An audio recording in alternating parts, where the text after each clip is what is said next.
કે રાજકોટને રોમ બનાવશું, સુરતને શાંઘાઈ બનાવશું, પરંતુ વાસ્તવિક પરિસ્થિતિ સમગ્ર રાજ્યના શહેરોની આજે ખૂબ દયાજનક બની ચૂકી છે. રાજકોટ શહેરમાં ચાલતા ભ્રષ્ટાચારો વિશે આપ સૌને અમે માહિતગાર કરવા માટે આવ્યા છીએ. ભારતીય જનતા પાર્ટીના ચૂંટાયેલા નગરસેવકો, કોર્પોરેટરો કે જેમની જવાબદારી છે કે રાજકોટ શહેરમાં કઈ રીતે સુશાસન લાવી શકાય, પરંતુ આ ચૂંટાયેલા પ્રતિનિધિઓ માત્ર ભ્રષ્ટાચાર કરવા સિવાય રાજકોટ શહેરમાં કશું કરતા નથી. ભારતીય જનતા પાર્ટીના નેતાઓ જાહેર રોડ ઉપર બાંધકામ કરે, અનેક જગ્યાએ દબાણના દાખલા, અમને દબાણ કર્યું હોય એવા પુરાવા બહાર આવ્યા હોય, પરંતુ સરકાર એની સામે કોઈ કાર્યવાહી કરતી નથી. કોન્ટ્રાક્ટરો સાથેની મિલીભગત, કમિશન રાજ, આ પ્રકારની માનસિકતાને લીધે આજે રાજકોટ શહેરના રસ્તાઓની હાલત ખૂબ જ દયાજનક બની ચૂકી છે. ટીપરવાન યોજનામાં પણ 1100 કરોડનો કોન્ટ્રાક્ટનો કરોડોનો ભ્રષ્ટાચાર થયો છે.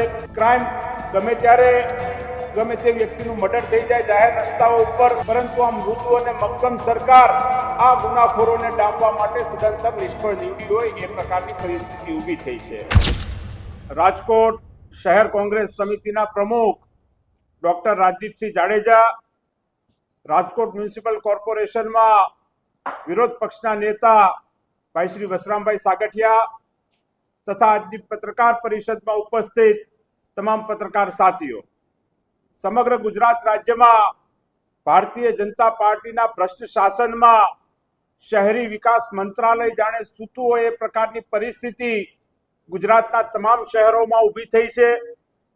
સરકાર જાહેરાત કરતી હોય ક્યારેક કે રાજકોટને રોમ બનાવશું, સુરતને શાંઘાઈ બનાવશું, પરંતુ વાસ્તવિક પરિસ્થિતિ સમગ્ર રાજ્યના શહેરોની આજે ખૂબ દયાજનક બની ચૂકી છે.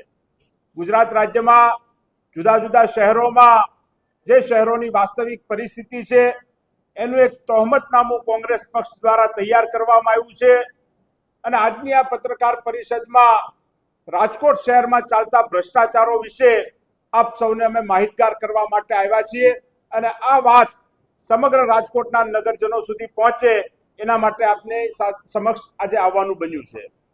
ગુજરાત રાજ્યની અંદર રાજકોટ શહેરની વાત કરતા હોઈએ ત્યારે આપણા સૌનું રૂવાડું આજે પણ ઊભું થઈ જાય તેવી ઘટના ટીઆરપી ગેમ ઝોન કાંડ, જેમાં વહીવટી તંત્ર દ્વારા જે પરવાનગીઓ આપવાની હોય, જે સુરક્ષાના નિયમોનું પાલન કરવાનું હોય એ કરવામાં ચૂક કરવામાં આવી, ભ્રષ્ટાચાર કરવામાં આવ્યો, જેનો ભોગ રાજકોટ શહેરના અનેક યુવાનો બન્યા અને 500 ડિગ્રી જેવા ટેમ્પરેચરની અંદર પોતાનો જીવ સળગીને ગુમાવવો પડે એ પ્રકારની પરિસ્થિતિ ઊભી થઈ.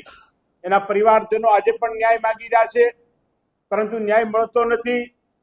સાથે સાથે ભારતીય જનતા પાર્ટીના ચૂંટાયેલા નગરસેવકો, કોર્પોરેટરો કે જેમની જવાબદારી છે કે રાજકોટ શહેરમાં કઈ રીતે સુશાસન લાવી શકાય, પરંતુ આ ચૂંટાયેલા પ્રતિનિધિઓ માત્ર ભ્રષ્ટાચાર કરવા સિવાય રાજકોટ શહેરમાં કશું કરતા નથી.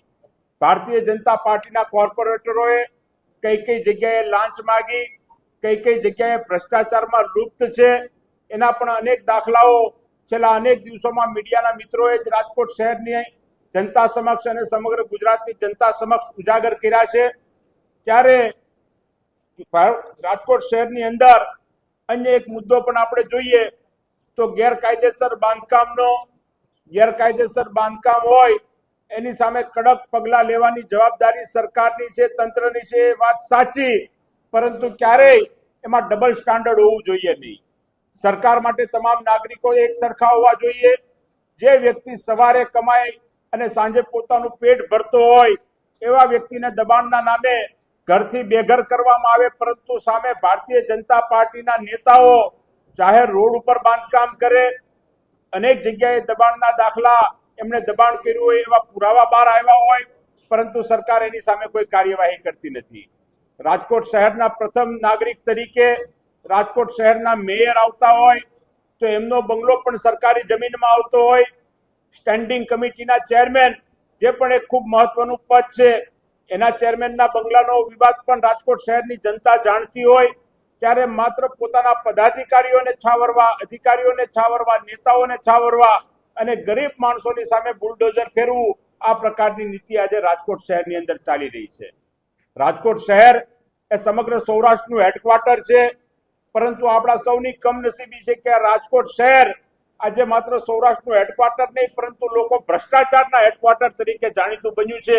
એ પ્રકારની પરિસ્થિતિ ઊભી થઈ છે. રાજકોટની અંદર રોડ રસ્તાની કામગીરી સદંતર નબળી છે. એક વરસાદ આવે તો રોડમાં ખાડા વધારે હોય છે.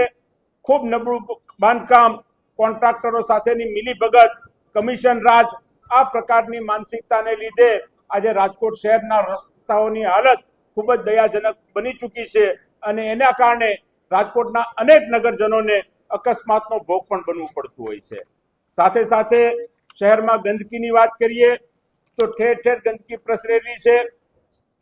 આ ઠેર ઠેર ગંદકીથી ભાજપ એનું જાણે બ્રાન્ડ એમ્બેસેડર બન્યું હોય એ પ્રકારની પરિસ્થિતિ ઊભી થઈ છે. આ ગંદકીના લીધે રોગચાળો વ્યાપક પ્રમાણમાં ફેલાતો હોય અને આ રોગચાળા ફેલાયા બાદ લોકો રોગમાં સપડાયા પછી સારી સુવિધા પણ મહાનગરપાલિકા ન આપી શકે એ પ્રકારની પરિસ્થિતિ, એ પ્રકારની સિવિલ હોસ્પિટલો, સરકારી હોસ્પિટલો રાજકોટ શહેરની અંદર આવેલી છે. સાથે સાથે ટીપરવાન યોજનામાં પણ 1100 કરોડનો કોન્ટ્રાક્ટનો કરોડોનો ભ્રષ્ટાચાર થયો છે. એની પણ વિગતો બહાર આવી છે. સાથે સાથે આરએમસી દ્વારા શહેરનો કોઈ સામાન્ય નાગરિક હોય જેને એક છેડેથી બીજે છેડે જવું હોય, પોતાનું વાહન સંપત્તિ ન ધરાવતો હોય, એના માટે શહેરની સત્તા અધિકારીઓની ફરજ છે કે સિટી બસની વ્યવસ્થા કરે. આ સિટી બસની વ્યવસ્થા પણ રાજકોટમાં એનું તંત્ર પણ બિલકુલ નિષ્ફળ નીવડેલું છે એમ ચોક્કસ આધાર અને પુરાવા સાથે આપ સૌની વચ્ચે કહી શકીએ છીએ. રાજકોટની અંદર પાણી અને ડ્રેનેજના પ્રશ્નો આજે ઠેર ઠેર ઉદ્ભવ થયા છે. આ ડ્રેનેજને લીધે પણ મેં કીધું એમ, અગાઉ કીધું એમ, રોગચાળાના પ્રશ્નોનો સામનો રાજકોટની શહેરની જનતાએ કરવો પડતો હોય છે. જુદા જુદા કોમર્શિયલ કોમ્પ્લેક્સ હોય, જુદી જુદી બિલ્ડિંગ્સ હોય, આ તમામ જગ્યાએ ફાયર સેફટી જે સૌથી અગત્યનો પ્રશ્ન છે. આપણે જેમ ટીઆરપી ગેમ ઝોન કાંડમાં જોયું કે અનેક યુવાનો જીવતા સળગી ગયા, આવો જ બનાવ સુરતમાં પણ તક્ષશિલા કાંડનો એક થયો હતો. પરંતુ ત્યારબાદ પણ સરકાર જાગતી નથી અને આ ફાયર સેફટીમાં ખુલ્લેઆમ ગેરવહીવટ ચાલે છે અને પૈસાના આધારે માત્ર કોઈ સ્થળ તપાસ કર્યા વગર પણ સર્ટિફિકેટ આપવાનું કામ તંત્ર દ્વારા કરવામાં આવી રહ્યું છે. ત્યારે આ તમામ મુદ્દાઓને સાથે સૌથી અગત્યના મુદ્દાઓની વાત કરીએ તો રાજકોટ શહેરમાં લો એન્ડ ઓર્ડર ખૂબ જ ખાડે ગયેલું છે.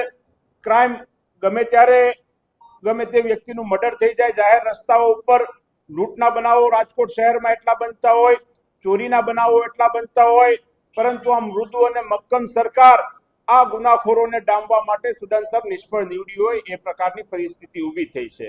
આપણી આવનારી પેઢી, આપણા વિદ્યાર્થીઓ, યુવાનો કેમ્પસમાં શિક્ષણ મેળવવા જતા હોય પરંતુ આ કેમ્પસની અંદર ડ્રગ્સના સકંજામાં સપડાય, આપણી આવનારી પેઢી બરબાદ થાય. ખુલ્લેઆમ જુદા જુદા પ્રકારના ડ્રગ્સ જુદા જુદા કેમ્પસોની આજુબાજુમાં આજે રાજકોટની અંદર ખુલ્લેઆમ મળી રહ્યા છે. ત્યારે આ પ્રકારના તમામ તહોમતનામું આજે રાજકોટ શહેરની જનતા સમક્ષ અમે રજૂ કરવા માંગીએ છીએ અને જનતાની અદાલતમાં જવા માંગીએ છીએ. થોડા દિવસો પહેલા એનએસયુઆઈના મિત્રો દ્વારા રાજકોટના તમામ કેમ્પસોને ડ્રગ્સ ફ્રી કેમ્પસ બનાવવા માટેનો એક પ્રયત્ન કરવામાં આવ્યો. તમામ કેમ્પસોમાં જઈને વિદ્યાર્થીઓને શપથ લેવડાવ્યા કે આ ડ્રગ્સની સામે અમે લડાઈ લડશું. એ પહેલા એનએસયુઆઈ અને યુથ કોંગ્રેસના મિત્રો દ્વારા રાજકોટ શહેરમાં સુશાસન કઈ રીતે લાવી શકાય એ મુદ્દા સાથે એક નિબંધ સ્પર્ધાનું આયોજન કરવામાં આવ્યું.